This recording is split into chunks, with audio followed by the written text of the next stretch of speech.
So the first part we talked about your social work, Yeah. and at one point you said something that kind of leads into this is Hmm. you always had being a mother in mind. Yes.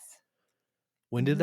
did that kind of as a I get like when did that pop into your brain as like a little girl playing with like little dolls? You're like, I'm gonna be a mommy someday. No, so Like, like I said, my mom had a home daycare, and in home daycare, my parents got divorced when I was very young. And my mom wanted to be with my brother, and I have an older brother, as much as she could. So she started an in-home daycare, and she did it for like 5 years. should get a pension at that point. Yeah, Seriously.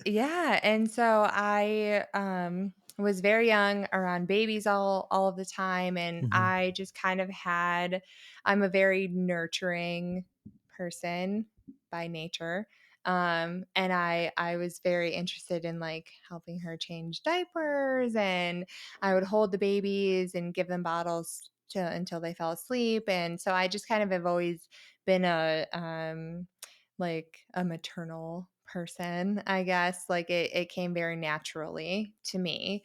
And so I've always wanted to be a mom. Like that was never off the table for me. So it started when I was really young. I was always very excited to have kids of my own one day. So Yeah. you met Griffin, your Yes. current husband, Yes. at the Hairy Buffalo. Yes. Yes. And Yeah. did you guys just because that was before. So Hmm. so for those tuning into part two, go to part one and listen to the segment. It was super interesting and Hmm. enlightening too, as far as like human trafficking goes and everything. But you met him at the Hairy Buffalo. Do you remember the year? 2011. Okay, so you met him in 2011. Yes. You were in community college at that point or bachelor's degree? I um I think I had just started at Cleveland State. So I just started Okay. the bachelor's program, I think. And you guys stayed together through the entire Yes. and you as soon as you locked eyes with this man, you're like, he's With gonna that drunken fool. I he's gonna be the actually father of my He's the children. one. Yeah. I think I what sealed the deal was he was very rowdy one night. He had a few too many, and I cut him off as the bartender. I put my foot down and I said, "No more for you, sir." And it was because I cut him off because he very slow motionly fell backward in his bar stool. And I said, "Well, there she goes. She's out the window." And he blamed me for all of the, and I quote, litter on the ground. Garbage is what made him fall. Receipts, bar receipts, and people leaving things behind is what caused him to fall backward in his bar stool, and not the umpteen amount of drinks that he consumed. And in that moment, I realized he's the one for me. And we've been together ever since. So, Hey lady, you yeah. left a bunch of trash on the ground and Yeah, you're like, it's your fault that I fell. So, and I want you are gonna be the you're the father of my one. I children. love you so much. Yeah. Yeah. No. And he came in a few times after that.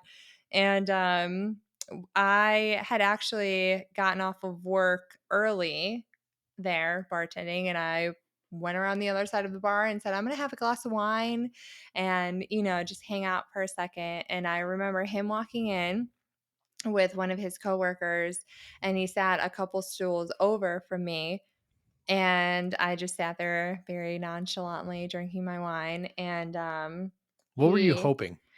do you know what? I didn't I So kind of I'm assuming you glance I over and you see him. so I always had a crush on him. I have a thing for hockey boys, for Okay. yeah, and I learned from a fellow bartender that he played hockey, and so that piqued my interest in him. And so he came in with another coworker, and we didn't really talk. He was kind of chatting with him, and the other coworker left. And Griffin looked over to me and said, "Hi, do you want to be friends?" And I said, "Sure." And Will you be my we friend, please? sorry, Mom. We were making out in his car 2 hours later, and we've Oh been my together god. ever since. Yeah. Yeah, and when he Kristy asked me to Payne. marry him 7 years later, he asked me to be his forever friend. Hey everyone, thank you so much for listening to the Something Nothing Everything podcast. Without your support, this podcast couldn't happen, so I really appreciate it. If you have a moment, make sure you hit that like, follow, and subscribe button. And then if you want further information on how to get involved with the podcast as far as submitting questions, go over to www.snepodcast.com. Again, that's www.snepodcast.com. Now back to the show. Oh, that's cute. It is cute.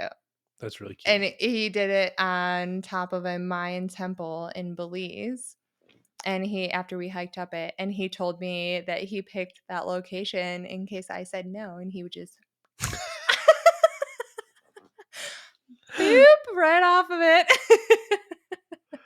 I could see Griffin Yeah, planning I that out. know. He did. You know that He thought it through. but I don't know if he would deliver. No, He'd be no. like in his brain, He it thought played about out it. like, Yeah. Yeah, in his mind it happened, but but yeah. realistically, he'd say, No. okay. And then Okay, turn and around and just walk walk away. away. Just take the lonely hike back Yeah. by himself. So I Yeah. feel like we just jumped Yeah, sorry. a lot of time. No, it's Yeah. fine. Yeah, But I'm a like jumper. Belize that's Yeah. so It was yeah. you're doing social work. Yes. And then at what Yeah. point does that end? So Griffin and I were together. We progressed. I was in graduate school. We ended up buying a house in Ohio. Before you were married? Yes.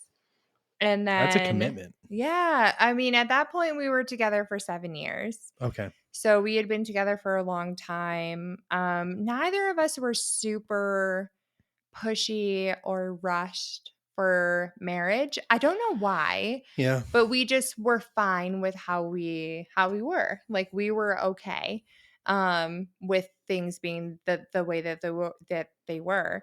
And so we bought a house. At that point I think we were just no, we had I think we bought the house before we got engaged. I don't remember the timeline, but if we bought the house after we were engaged, it was very quickly after. Um, but so then we were engaged. I had just graduated college. I was working at that agency that we talked about, and then I moved to the hospital. And we were just kind of like going through the motions. He was, starting up his career. I was starting up mine, and we had this house, and we had our dogs, and everything was good and good and good. And then I got pregnant. Got When did pregnant. you on Belize? No, it wasn't the Belize trip. No, so we were engaged, and I just remember having this thought like, I'm pregnant. Where were you at at that I time? was In driving to pick up Cleveland, Ohio? yes, and I was driving to pick up my niece for gymnastics class, and Okay. I had gotten off the highway, and I saw Walgreens in the distance, and I was like, "I should get a pregnancy test," and I don't know what it was. Um Were you pretty regular with your period and stuff like yeah, and, that? like, That you everything saw was pretty consistent, and I don't know if there was just this thought that came into my mind, like, I'm pregnant, and I went and got a test, and I took the test at her house, and I was pregnant, and I was like, at your "Whoa." niece's house? Yeah, And this is and before you guys were married. it was before we were married, and so I, went home that night, and I told Griffin, and he didn't believe me. And so No I way. yeah, he's There's no like way. right, he's like, "We what?" And so, yeah, and I was pregnant, and it was just kind of like a very sudden, very unexpected, but very welcomed surprise. And so, here we are planning our wedding and like, surprise, I'm pregnant. And Were you so pregnant during your wedding? yes, I So you was have pictures of 7 your months pregnant at my wedding. I don't think I've seen any of your wedding Yes, photos. there is a quite large bump. I went through Really? 3 wedding dresses. That's so because cute, though. yeah, it was cute, and I like it. And our firstborn is he likes that story that he was in my There. tummy while we got Yeah. married. God, that's so freaking cute. Yeah. Yeah, so it was fun. It was a surprise, but it was fun. And then our first he came 8 weeks early. Mm. So So he you were still in Cleveland? Yes. Okay. I was in Cleveland. And I was actually working at the hospital because I worked overnight shifts while I was pregnant with him. Mhm. And I walked to the vending machine to get some water with a good friend of mine who I met there. She was a coworker, but we're very good What friends. hospital was it? I don't know if I should Okay. say that. That's whatever. University hospitals. Okay. Yeah, we'll say it. We'll see. Did they mess up on something? No, they were amazing. Yeah, give them a shout out Yeah, then. it was perfect. Yeah, no. So it was university hospitals, and so we were walking up to the vending machine to get water. It was like 3 o'clock in the morning, just working, and all of a sudden I got very flushed and felt like my blood pressure spiked a little bit. And my friend who I worked with, she encouraged me to go to the ER and just have them take my blood pressure just to make sure. And so I did. It was very high. They admitted me there for observation for a few hours and gave me, while I was doing the observation, they were monitoring the baby's heart rate and it dropped to 40. And so they very quickly came in and were checking me and gave me a steroid shot and an Like you're IV. checking your cervix and stuff? Yeah, to see like, am I in labor? Like Yeah. what's going on? And so they corrected it and got a normal heart rate and kept me for a little bit longer, discharged me and told me that in 24 hours I have to go for the second steroid shot. Sure. Even if Was it everything's fine. beta methazone or something I like think that? so. Yeah, To help just to develop the stimulate, lungs? the lungs in Yep. case you came early. Sure. And so I did that, and while I was there at the hospital that I ultimately ended up delivering him at, they put me on the monitor, and his heart rate just continued to fall. Well, let me ask you this. When that first happened, Yeah. and this is your first pregnancy, Yes. how'd you feel? It was scary because I didn't. So this might sound weird, but I'm a really intuitive person. So this happened in June. In March, I knew something was wrong. Really? Yeah, I just knew it. I felt it in my gut, in my core, like way down in there. I knew that something was wrong and I didn't know what because this was my first pregnancy, but I had just a very strong feeling that something was not right, but I couldn't give any reason for that. So the doctors and, Griffin, my husband, and my friends and my family, they were like, "You're just nervous. It's okay. It's normal." And I don't fault them for that, but I knew that something was wrong. And so when I went for the second steroid shot and they were observing me and his heart rate and it kept falling, I knew. I'm like, this is confirmation for me. Something is wrong. And long story short, they kept me for 2 days and then decided to do an emergency C-section for my firstborn. Oh, 8 weeks early. Yeah. I didn't know you went through a C-section. Yeah, it was a very traumatic C-section for me. Do you want to explain? Do you know what? The hospital was amazing. The staff was so good. Yeah. I think that they waited a little longer than they should, but I think Okay, so you go in for your second beta methazone shot. yes. You get that. It Got it. hurts. Yeah, it's not pleasant for sure. It's a thick yeah. needle, dude. Yeah. It's I just remember because it's a big one. Kaylee got it with Jude. Yeah, it's a big one. And like when they took that out, I was like, the first one that they like, gave me when I was at work, they gave it to me in my thigh. And I remember the nurse looking at me and she made sure that I made eye contact with her. And she's like, "Please don't kick me." And I'm like, "I'm not going to kick you." She's like, "Please don't kick me." Yeah. And I'm like, Okay. And Yeah. I just remember this like all-consuming burn into Yeah. my thigh. But yeah. And so So you go in for your yeah. second one. They keep you for 2 Yes. days Yeah, because observation, his and heart then rate kept falling. okay. And they would kind of come in and they would check me and they would flush my IV and they would flop me from side to side. And they didn't really know what was going on. And so they didn't want to send me home. Yeah. They wanted me to see a high risk doctor. So I went and had an ultrasound with a high risk doctor. And the baby's weight was good. The fluid around him was good. He looked good. So the recommendation from the high risk doctor was for me to go home and for them to induce me at 37 weeks. I felt sick. I was like, this is not good. And I just knew that this was not good. So being told since March that I was just being dramatic and that I was just nervous, I didn't say anything. And I remember feeling sick to my stomach about the whole situation. I didn't know what to do. I didn't know what to say. I didn't know how to advocate for myself. Even though I know how to advocate for other people, I don't know how to advocate for myself sometimes, and I didn't. And I remember the labor and delivery doctor who was on the obs floor that I was on.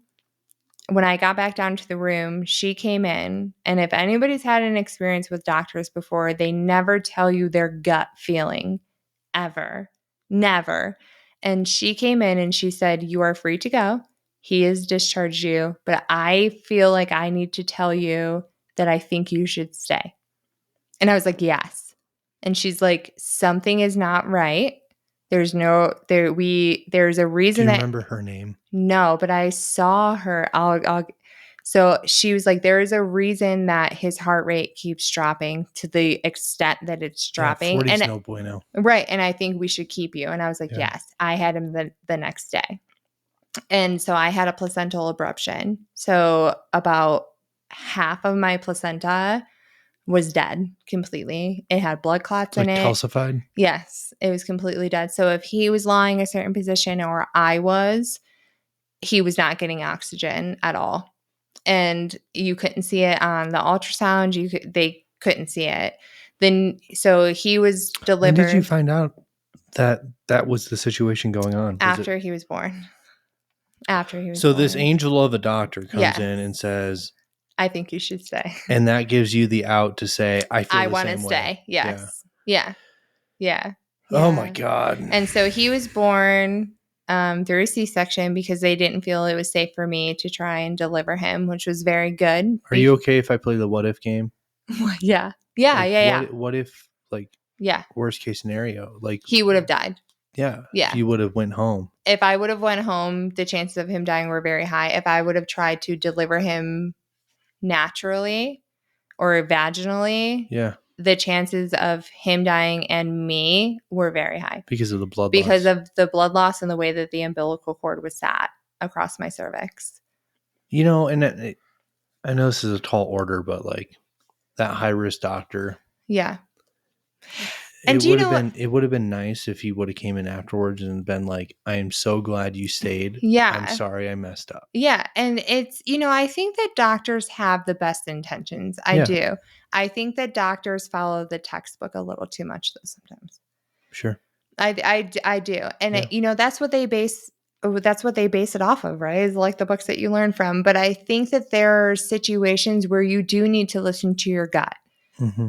And that doctor did. And my son, The other one. yes, that came in. the labor and delivery obs doctor. And I had our son. We had our son.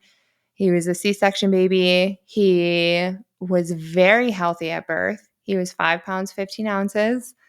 8 weeks Small. early. Yeah. He was small, but that Yeah. was still a pretty good weight for being Yeah. that early. And he didn't need help with breathing. He needed help with feeding. So he was only in the NICU for 2 weeks. Okay. And I stayed there the entire time with him. I left to shower and that was it. And How'd you feel? I had postpartum very badly. Because of that? make you I stay? think Or? that had a lot to do with it, but I had it with my second too. So I think that I'm just Hormonally? a postpartum girl. Yeah. Yeah. Yeah. Well, it completely messes with your hormones. Yeah. Like, and I Yeah. know there's a psychological aspect of it For where sure. people say, well, you go from people caring about you and then caring about the Mhm. baby I as don't a, mind that because I wanted the focus to be on the yeah. babies. But I think that the moms do get ignored a little bit. Oh, for sure. Yeah, and that delivering a human is a big thing. It's a It's huge a thing on your big body. deal. It's a huge thing Well, on and your like body. as Yeah. a male who modifies his own, like I do a Nestrazole, which is Yeah. an E2 Yeah, yeah. inhibitor, and then I use testosterone. Yeah. I can tell you firsthand, and that's only 2 Right. hormones, Yes. not a whole endocrine system that's getting Yes. completely jacked Thrown up. off. Yeah. Yeah, And like I your can tell organs you, are all mixed up and twisted and blood nowhere. pressure. Oh, you're good. I can tell Dang. you, modifying those 2 hormones Mhm. completely Mhm. changed my perspective on Yeah. life. No, And it's not like, crazy. oh, I'm going to kill people and like, "Ugh." If No. anything, if you talk to Kaylee, she says I get more relaxed when I'm on testosterone. Yeah. And I get more laid back. You're a little chill. Yeah. But when I'm It's like a off of chill it, pill. yeah. But when I'm off of it, I feel like A there's little the ragey. difference. Yeah. So it's like, I feel like, I'm glad you brought this up because I feel like too many women, and I feel weird as a dad, you know, I feel like not to like put myself on a pedestal, but Yeah. when I have the kids on the weekend and Kaylee's working, Yeah. and I'm bringing them to story time, and there's a bunch of women, right? Yeah, yeah. You know, it's like Yeah. I grew up as in a single mother household, Mhm. and being pretty much a single parent on the weekends. Yeah. Yeah. It's like I see these moms herding these Mm. cats around of children, and like Right. my kids are the same. They're just running, Yeah. they're running They're rampant. feral. It's like I want to look at them and be like, "Hey, are you Are you good? okay? Like, Yeah. are you good?" Yeah. Especially ones with new ones. But then they're like, I don't want to be the weirdo, like, No, dad. do you know what? I I was mean? in Vegas with my best friend 2 years ago, I think. And we were just like having fun in Vegas. We were at a bar and dancing and drinking and stuff. And we ended up like, girl ganging with this other group of girls. And we were just like swapping stories and, just like kind of shooting the shit. And the one girl had 3 boys at home, 3 young boys. And I looked at her and I was like, "Are you okay?" And she's like, "Thank you for asking. Thank you for asking me that." And she's like, "No." And I'm like, "Me either." Yeah. Like, I'm not. And she was like, Yeah. "Nobody ever asked me that." And I was like, "I know. I know." And it was like, I feel like too it's many people hard. Yeah, people it's put up like this shell of an hard. exterior, Yeah. and Yeah. like I explain it as like having an ice pick, and you're like, tap once, are you Yeah. okay? And it like shatters a little bit, and they're like, yeah, I'm fine. Yeah, it's totally Tap fine. again, Yeah, and yeah. it's like, are you sure? And they're like, no. No, not at all. Yeah, Not and at all. so Yeah, I it's appreciate you hard. bringing Being it a up. parent is hard. It's hard. Well, back It's to the hard. delivery Yeah, process. yeah. So you have So I walk me through the haven't. cesarean section. Oh gosh. So Were you completely awake? yes. Seriously? Yeah, I was awake. I thought that normally they do the trach and everything. No, they didn't tube me. So they gave me the epidural, which I was not a fan of. And so Why is that? I'm not a needle kind of person in the sense of like putting a very long, thick needle near my spine. Like I just don't physically. I'm fine. I have a very high pain tolerance. It doesn't physically hurt me. Mentally, I panic. Like you're putting so much faith in people that you don't know. Yeah. I met you 2 minutes ago. You asked me 4 questions, and I'm trusting you with a needle this long in my back. Did you listen to the Will Frazier episode? No. He's an anesthesiologist. Yeah. No, I will, but it's scary. Yeah, That's sure. scary. Like you're putting so much faith in Yeah. people that you don't know. Like I don't know. That it just scared me. So I was already very high anxiety because something was wrong with my baby and nobody knew what was going on. And now all of a sudden I have to have this C-section and he's early. So like, is he going to be okay? So I was already like very revved up. So they take me back and they give me the epidural and they lay me back and they put this sheet and it's like this close to your face. And I'm like, I can't breathe. Like they're suffocating me now, and I'm like, my mind is spinning and like, and then I hear her say incision and I felt, it didn't hurt, but I felt the pressure of her cutting me open. And then So I'm if like, somebody wants to simulate the same pressure, yes. would they take their? I know you're doing it. You So just for run the it listener across. only. So if you take your finger and run it down your arm, Yeah, is that that's the what it sensation? felt like. Okay.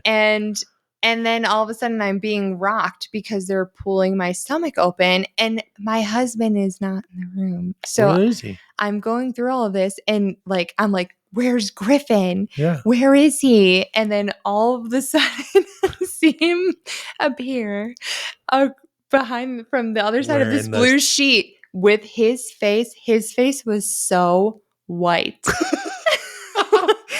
Because they walked him past me. Now So I'm already open. He for sure glanced over. He for sure saw what was happening on the inside.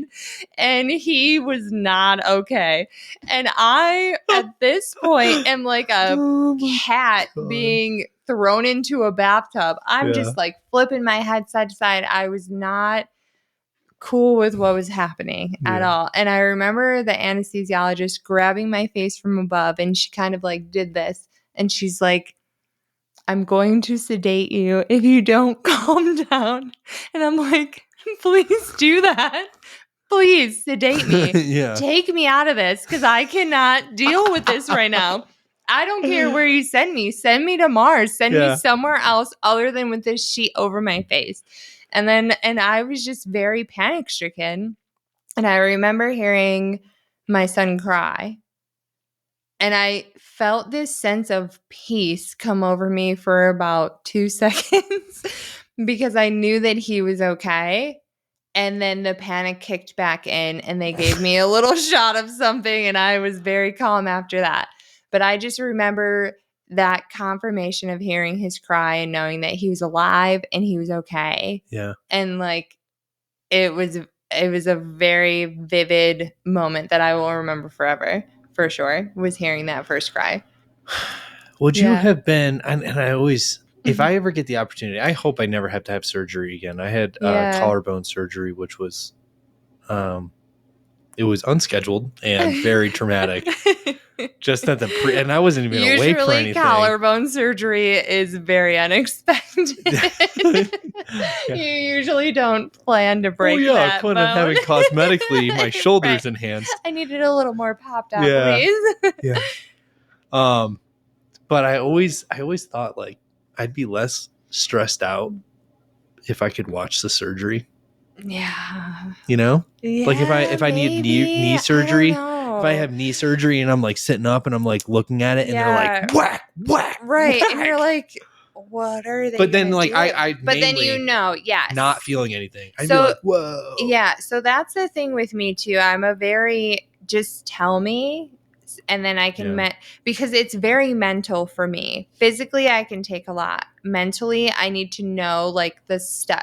Like, give me the blueprint of what you're gonna do. Like, show me the video, and then I'm okay. Yeah, show me a video. Yeah. Like, hey, this is what's gonna happen. We're gonna cut your belly here. Yes. We're gonna pull your belly open. Correct. We're gonna push your organs up. We're gonna slap them right there on their chest, and then send your husband walking past. Yeah, and then throw them back inside of you. And hope they get put back in together like a puzzle.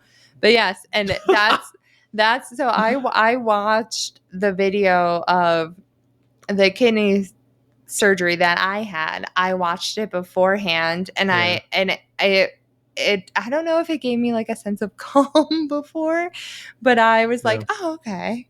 Okay. So that's what's going to happen. And it was just like, okay, now I know. It's just like having the knowledge. It's the same way with my wisdom teeth. Yeah. It's like okay, that's what you're going to do. It was a little nerve wracking because they were like, oh, they're going to they were like, they shatter your tooth. And I was like, Yeah, I know. That one was a little It's crazy. Yeah. And like it goes back to that whole, you're putting a lot of faith in people that Yeah. you just met. Yeah. Hopefully the training and the qualifications. Hopefully you were Right. an A student. Yeah. Not a C. You never know. Thank God they didn't have ChatGPT then. Man. Now we're effed. Yeah. Yeah. There's gonna be a lot of C and D students. I've got to send you this meme that I sent to Will Frazier. It was like when you're pre-op and going into surgery, and you know, like you went to medical school with other anesthesiologists or doctors, and it's like you see your former, student with you, and he used ChatGPT, and right. it's like, oh God. and it's the have you ever watched The Punisher? Yes. Where he's like sitting there, no, wait, wait. Stop. Yeah. Stop. Yeah. Yeah. So that was your first child. Yes. Here, and in you Ohio. said in Ohio. Yes. 2 weeks NICU, and Yeah. you stayed. Yeah, I went home to shower. Okay, so you literally just where'd you sit in the hallway? Or? No, I sat and slept in a rocking chair for 2 weeks. After Do they have rooms for like the mothers waiting and stuff like that, or? No, kind of. So I had to stay in my room for 5 days after. Okay. And they wanted to take me down and wheel me down, but I would just escape. I was like a little escapee because I didn't want to be away from him. And so I would just waddle my way down there and see him. Yeah. And when I was discharged, I had a very hard time leaving without him. I was very nervous to leave him. The second that I would exit the hospital, I felt very high anxiety. Mm-hmm. So I stayed there. I would just sit in the rocking chair all day, and I would hold him and try to nurse him, try to breastfeed. He had a really hard time latching because he was so early. So he was on like an NG tube. Mm-hmm. And that's the nobody writes in the baby shower card like it's really hard to breastfeed. It's very hard postpartum. There was a lot of things that I was not prepared for that happened after having a baby. Do you feel like, and this is not saying your mother did this or anything like that, but do you think that's the responsibility of the mother? I think that it's just the responsibility like of your all women in your life. Okay. I think that, and I don't think that it's intentional. Like they're trying to not tell you that to protect you. I think that the beauty of motherhood outweighs that stuff. So that's where your mind goes first. Because I remember like talking to my mom about all of this stuff, and then she was very relatable with it. She's like, yes, yes, I understand, and this happened when I had you or when I had your brother, and it was like it kind of triggered it back for her. And so I don't think that it's intentional. I just think that it maybe like your brain blocks it a little bit because it's a really hard time. Like it's really difficult. And I, like I said, the beauty kind of outweighs that. So that's where a mother's brain goes first. It's like, it's the best thing that you'll ever, and it is, but it's also really hard. It's really hard. Do you think, what can we as either society or as part of the process kind of improve that? I think that I think that more women need to be open to talking about the negative sides of motherhood. I think that women are scared to because then they think that they'll be pinned as a bad mother. You don't like being a mother. You don't like your kids. Like I will die 10 times over for my kids. No problem. Like, I fear nothing when it comes to my kids. But it's also been the hardest thing I've ever done in my life. Delivering them, parenting them, bearing them it was so hard. All of it, every step of the way. Every day it's something new, and it's challenging, and it's hard, and it's devastating, and it's emotional, and it's all of the things. but I wouldn't want to do anything else either. You know, and I think that needs to be a more open conversation and a more accepting conversation is like what happens to women after they deliver that baby. Because there's a lot that happens and there's a lot that I didn't know was going to happen to me that I wish I had more preparation for. Because I feel like I would have handled it better. Yeah. If I knew like this could happen, you know, like it's just a very passed over conversation sometimes that is had. So how can being a guy, again, like you know me, I'm an awkward dude. Yeah. Like out in public. Like I know, like there are no strangers to me. Yes. No, you've known everybody for 35 years too. Yeah. Yeah. Yeah. But how can because there are plenty of single dads, or not single dads, but like stay-at-home dads in Castle Rock, and I know kind of what they go through. From a societal standpoint, I think it's more accepting for women to stay home and kind of raise children, but due to finances, some people don't have that option. Right. Like sometimes the woman makes more money than the man, and I think it's very honorable when men take up that role. Yeah, definitely. But you know, they could be going through a lot, and how can men kind of check in with women without like coming across as condescending? I do think it's a listening piece. You know, it's an understanding that your wife or your significant other is not going to be the same. Right. Like, you know, you're just not. I changed so much. And I feel like it happened the second that I delivered my first kid. You know, like I changed immediately. My perspective changed. My list of fears changed. My mental state changed. My physical state changed. Everything changed so fast. And I think that a lot of men, especially like on the first baby, they don't, and it's a conversation that just isn't had. It's not their fault. You know, it's nobody's fault. Nobody's to blame for this. It's a lack of like passing of the knowledge from one generation to the next. Yeah. And you know, like I had very, very high anxiety postpartum. I had very high depression postpartum. I had suicidal thoughts postpartum. And I never have had those before. I didn't want to do it, but there was these constant thoughts running through my head over it. Sure. And I remember talking about it to my husband, and he kind of clammed up and then like moved on. Like he didn't know what to do. Right. And I don't fault him for that because that was a lot that I was spitting at him too. But at the same time, he's not getting sleep. Right. And everybody's tired and we're exhausted and we're trying to figure this out and we've never done this before. And so I just think that it's just communication. You know, that's one of the things that I always think about in the future when our sons have kids. I hope that I have a good relationship with their spouse or their girlfriend or whoever they choose to have kids with, you know, to where like I can share some of this stuff with so they don't feel so caught off guard, you know, or at least prepare our boys to be like, she's not going to be the same. And it's not for the bad. It's just she's not going to be the same. I know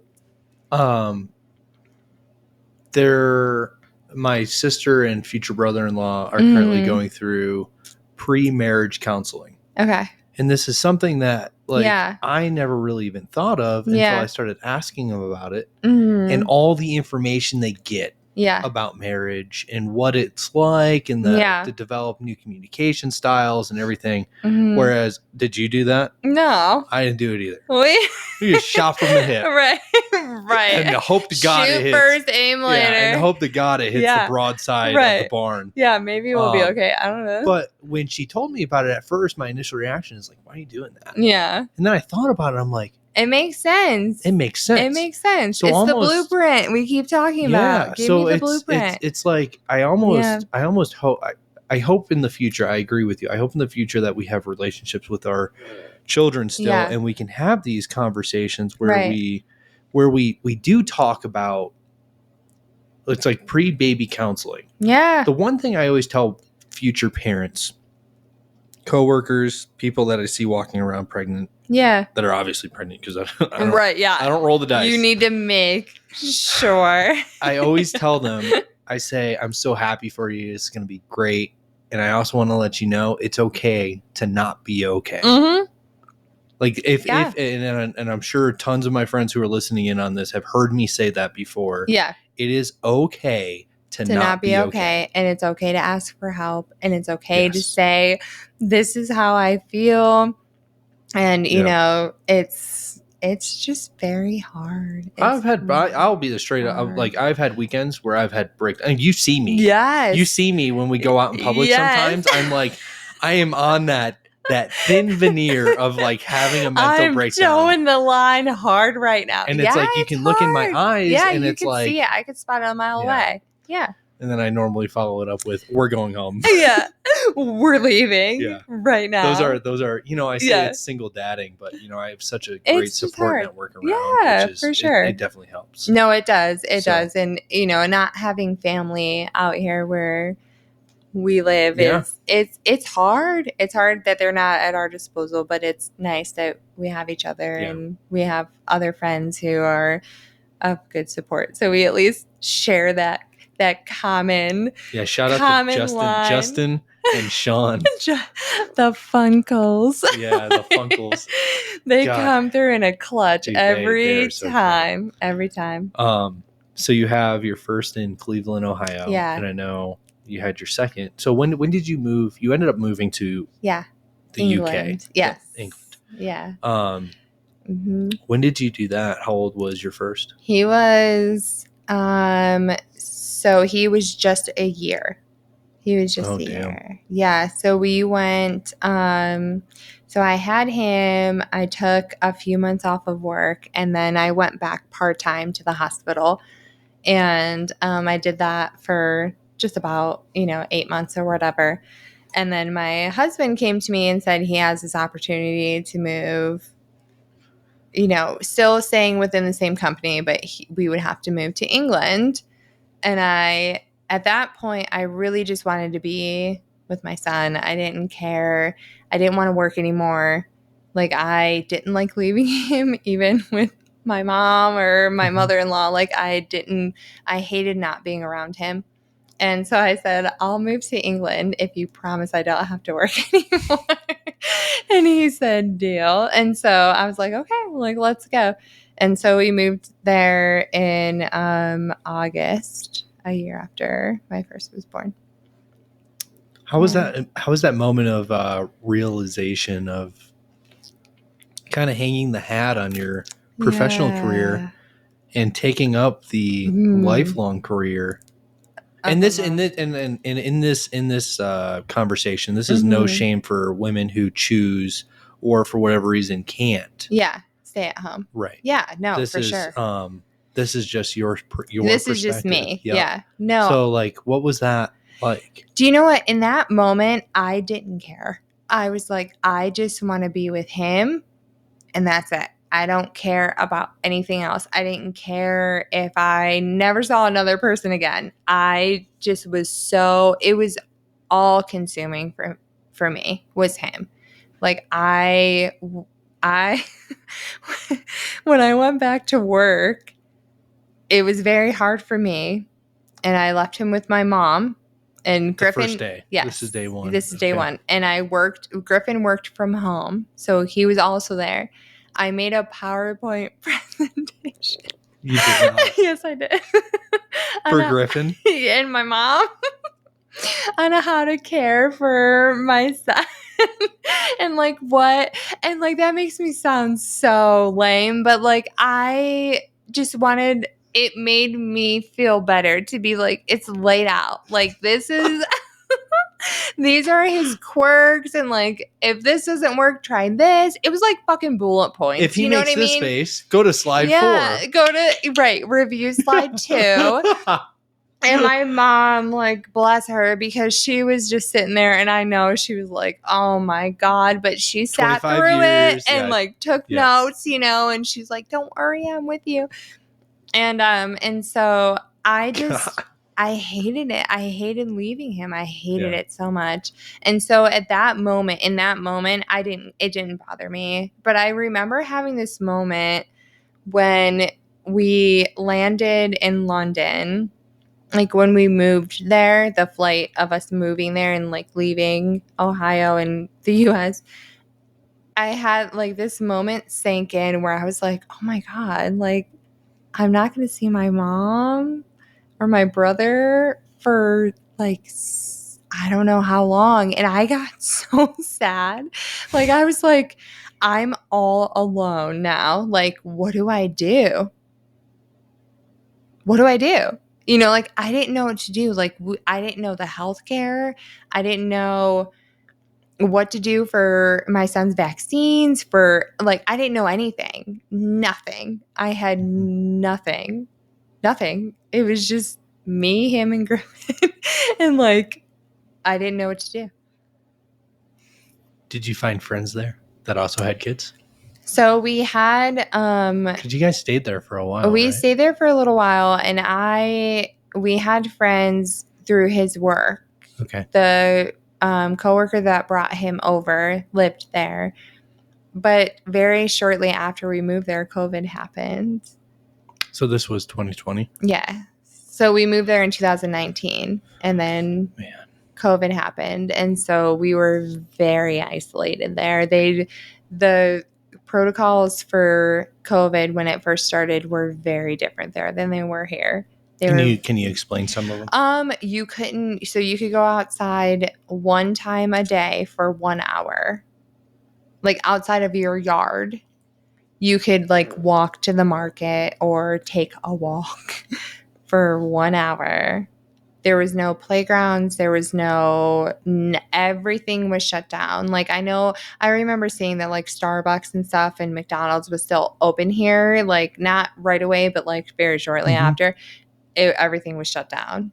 Everything except for the major grocery stores. And they very seriously recommended that you use delivery service, which is what I did because very shortly after COVID happened, actually it was right before COVID happened. I found out I was pregnant with our second.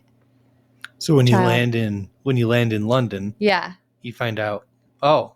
No, so Okay. it was about 3 months after we got there. I got pregnant with our second child. And then COVID happened about a month after that. So it was a whirlwind. And I was completely by myself, and my mom was 5 hours behind me. So I didn't even talk to anybody until like 3:00 in the afternoon. Like it was nuts. It was nuts. What'd you do? Read books, watch movies? Yeah, and like my Did you start son, crocheting? no, and I had just gotten him into like toddler groups and all this fun stuff, and like we were learning like the bus system, and like we had finally gotten into our routine, and then COVID happened and it shut everything down, and so it was very heavy for me there, because my husband was working still, and were you still reeling with the postpartum from your first? No, my postpartum issues last about 6 months. Okay. Yeah, and then they're okay. But it was really hard. I was away from my dogs. We had to leave our dogs behind with my mom. They were safe and with her, but I missed them very much, a lot. And it was hard not being able to even just talk, like text or call anybody, because they were sleeping when we were awake, and then we were sleeping when they were awake. And so it was really lonely. It was very lonely. I loved living there. I would go back there in a heartbeat, but it was really hard at that point in my life. It was hard to be there. Right. Yeah. So 3 months there, you find out you're pregnant. Yeah. Mm-hmm. Did Griffin believe you that time? Yeah, he did. He was like, "Oh man." Yeah. Is that how we have kids? Dang, how do we keep doing this? Yeah. Yeah. Yeah. Yeah. So you spend and COVID lasted, I think, 2 years is the official number that people are equating to it. Yeah. So for like lockdown procedures and everything else like that. The lockdown procedures there like I said, they were way more strict than they were here. But so he couldn't come to any appointments with me, which he wouldn't have been able to anyway because 'Cause of we work. had work and we had our first son. Yeah. We couldn't leave him with anybody. So I just kind of took myself to all the appointments and stuff, and it was fine. You know, I wasn't upset about that. But then nearing his due date, I was like, like, you're not going to be able to be there when I deliver him. Like, what are we? I'm going to have to do this on my own. And it was a very real moment. So like we said, I had the C-section with my first. I did not want to do that again. My goal was to VBAC, which is a vaginal birth after cesarean section. And I wanted it naturally. I didn't want the needle in my back again. I was like, I'm just going to, power. Yeah, Yeah. grin and bear it. Right. And so I was like, I'm going to have to do that by myself. Like, what am I going to do? And I was like talking to my midwife there who's super supportive. And she was like, if he can't be there, like, you'll have all the midwives in the building there with you. It's okay. But my mom was really trying to fly out, but there was travel bans in place. So it was like this month and a half of like chaos of like she would be able to book a flight, but then they would cancel it because there was another travel ban. And then she would book a flight and they would cancel it. And she didn't know if she was going to be able to go. And then they lifted the travel ban. It was like 2.5 weeks before my due date, and she booked a flight and she came out. And this pregnancy, this whole time, you didn't get a weird gut feeling? No, I felt good. Okay. Yeah, I felt good. I was like, I felt healthy, and I gain a ton of weight when I'm pregnant, a lot of water weight. And so I was like, like my feet hurt and stuff, but it was very normal pregnancy issues. But like he was very active. He moved a lot. Like I felt him all the time. So I didn't have any bad feelings about that pregnancy. And so my mom comes out, and like a week later, I went into natural labor with our second. And I had him there in England. So did your water? So walk through the process. Like, are you sitting at your? So we walked everywhere in England. We didn't have a car. And so my mom got there, and I remember she got there, I don't know what day. It was like early in the week. And then that Friday we walked into town, which was like 2 or 3 miles. So I'm walking, like, my due date was the next week. So I'm walking like very pregnant, really long distances, but I was used to it at that point, so it wasn't terrible.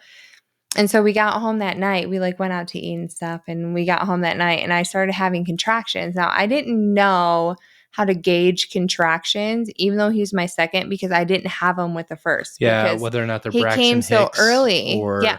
actual Yeah, contractions. so I didn't know. So I'm like, Mom, I'm having contractions. And we started like trying to time them, and they were pretty far apart. And so I was like, I didn't really sleep that night because I was like nervous and excited. And the next day I called the labor and delivery unit, and I was like, I'm in labor. And she's like, you're not in active labor, and I can tell that because you're still able to talk. And I was like, oh. Yeah, I'm still able to talk. What does that mean? And Yeah. so she's like, call us back when whatever. So I ended up calling her back a few hours later, and I was like, I just want to be checked. Like, I was nervous, I wanted to make sure everything was okay. Especially with everything that happened with the Yeah, first what one. happened the first. So we ended up walking to the hospital to get checked, and it wasn't very far, but it was far enough, So we walked there. They checked me. I was only 2 centimeters. So they sent me home. We walked home. By the time I got home, I was like, if this is 2 centimeters, if this is what 2 centimeters feels like, just take me out of this life right now, because I'm not going to make it anyway. I couldn't even stand up straight. And I was like, it happened so fast. So I like was home for a little bit and like trying to muscle through. And my mom was hearing the sounds coming out of me and was texting Griffin because she was napping with my first son. She's like, get her to the hospital now. Like, this is not 2 centimeters. So we call an Uber because I'm like, I'm not fucking making it back walking. Okay. Yeah. Like, I can't even. How far was it? It was like maybe 3 blocks, big blocks. Okay. Yeah. So it was a decent distance, but like, no way I was making it. So we call an Uber, and this poor Uber driver, because I'm very round and I'm in pain and I'm like very obviously in distress. And he's like, is she going to have the baby in my car? And Griffin's like, I don't know. I hope not. And I'm like, I don't know. Just get me to the hospital. And in England, they love speed bumps. There's a lot of speed bumps everywhere. The baby out. So every time I know I'm in the back seat and they're very nervous, rambling in the front seat about like the weather and like everything that's not baby. Doing that. Yeah. And I'm in the back seat like holding on for dear life, like fighting for it. And every speed bump, I'm like, this is not good. So I finally get to the hospital. They all come running out to help me get into the hospital. It was an hour and like 10 minutes after I left the first time at 2 centimeters. Yeah. By the time I got back there, an hour and 10 minutes after, I was 8 centimeters. So I went from 2 to 8 in an hour. And so they put me in an active labor room. An hour and a half later, I had my second child, and I had him naturally, and he was okay, and everything was good.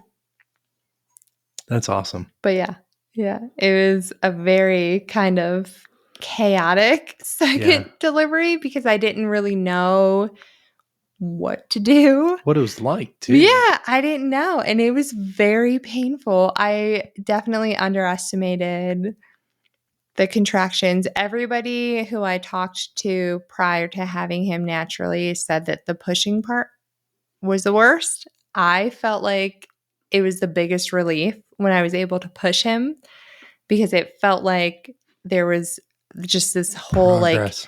It was progress, and there was like light at the end of the tunnel. When you're just getting like pounded with these contractions back to back, you're like, when is this gonna stop? Like, how much longer is this what gonna do I need to do to get this to stop? Like, when is this gonna be over? So it was like, okay, I'm almost done, like, let's just get him out. But yeah, he came out and he was healthy and big and perfect. Yeah, it was a good experience there, having a child there versus the States. It was very different. Why do you say that?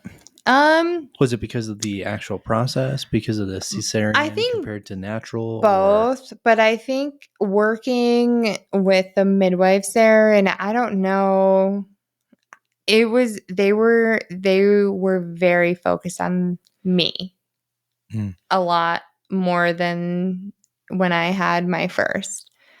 It was kind of like once, like, of course they checked on me and they took great care of me at the hospital. And I'm not saying that but they go out of their way to make sure that the mom is okay.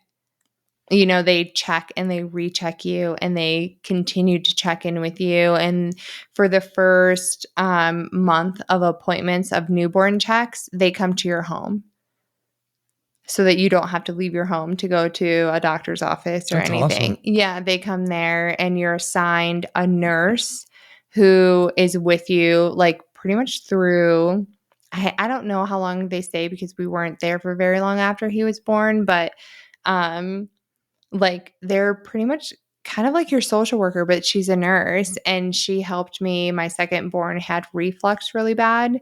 She helped me diagnose it and treat it immediately. She came over for her routine appointment and he was screaming and had been screaming for days. And she immediately took him from me and was like, you go have a cup of tea. I've got him. Sit down and relax and it's okay. And she calmed him. And it's just way different. And do you think that's something that can be implemented in our system? No. You don't There's think so? too many of us here, I think. Too many People? People. Yeah, I think so. Not enough nurses? Correct. I don't know how it would work. We didn't live in London. We lived in York, which is about 2.5 hours north of London. Um, and it's not terribly small, but it's a lot small. I don't know how it would work here. I don't know. Does it work in London? I don't know. I don't Hmm. know. But it worked where I was like, it was so helpful. It was very helpful to me, and they were it was just very different. I feel like here they kind of threw me to the wolves. Where like there they made sure that I had everything that I Yeah. needed and that I was supported and that they would always ask how I was and how I was feeling and like what was going on with me. Did you tell them like, hey, I normally experience these emotions? Yeah, I was And how was the response to I was that? very open with them about it, and they were very receptive to it and not quick to be like, go talk to this person or go, they were very reassuring about Oh, like, that's normal. yeah, it's normal. And if it gets to a certain point where you feel blah, blah, blah, Start making like, plans and stuff yeah, like that. yeah. And they weren't quick to be like, to send me off to the padded Yeah, room. we Yeah. don't have those in America I anymore. know. But Which like, is good, but it yeah, is also bad but they too. weren't quick Yeah, to assume that I was going to do it. They knew, and so that's good. it was nice. It was a different experience for sure. So now your boys are Thr 5 and 3. 3. Yeah. What's the future look like? Probably chaotic. It is chaotic. Yeah, I don't know. In terms of what? In terms of like, More babies. yeah, either more babies or, being 5 and 3. Mm-hmm. I know you're doing more of like this blended school, Yeah. Yeah. um, Mm-hmm. homeschooling thing Yeah. it Co-ops and yeah, stuff. it sounds super cool. It is cool. Um, I think it takes a certain child, Yeah, it does. It does for and sure. and your oldest is definitely is gifted in that regard. Yeah, My he's oldest, not so much. Needs more he needs to be structure. set free in Uh, some regards. Yeah. yeah, Yeah. and he listens to others more than he listens to us. Yeah. Yeah. Um, but in regards to like eventually, once they're teenagers and they're more self sufficient, Yeah. do you see yourself kind of picking back up the social I think worker role so. or Yeah. service industry? Like, which one would you go? No, You've had two lives, so I which one know. would you go back to? Yeah, it's like a double-edged sword. I don't know. I would probably do social work. Okay. I do kind of like I keep an eye on things and like what's available, what's open, like Yeah. what the rules are like here in Colorado. I'm licensed in Ohio, so I'm not licensed in Colorado, but it's a transferable license from Ohio to Colorado. So I could very easily transfer my license here. But I keep an eye on it, and I think right now is I'm good with where I am, but I think I'm going to need. It's weird because we spend our like early teens, late teens, 20s finding ourselves, figuring out what we want to do. Like that's what we're where we started in our conversation. It's like I took so long to figure out what I wanted to do and who I was. And then I figured it out and I went to school and I did all the things and then bam, I become a mother. And so I let that go and now I try to find myself as a mother and I'm still trying to find myself as a mother. And then by the time I have that figured out, my kids will be grown. And then I have to figure myself out again. And it's like it's this constant trying to find who you are as a person and where you fit in as a person. And so I don't know. I don't know exactly what I'll do when the time comes for me to kind of let my boys go a little bit and let them be their own people and then me be my own person again. But I think that doing similar work to what I did at the hospital would be a good thing for me. I worked hard for my degree. I worked a lot. I worked hard. I studied hard. And so I don't want to let that go. I don't think it's going to waste, even if I don't go back. But I think that I would be doing myself an injustice by not returning at some point, for sure. Well, right on. That's super groovy, and I know from us hanging out that you're enjoying, as frustrating as the days can be, and as long as they are, Yeah, they fly by quickly. they And do. Yeah. I'm happy you're in my life. I'm Me happy that we get too. to share this experience. Yeah, for sure. As I tell every guest, thank you so much for giving me your time, Thank and the you. listener. Sometimes, time is the most valuable resource that we have, Yeah. right? And it's forever fleeting. So to provide these perspectives, it's Yeah. really, really nice. And Yeah.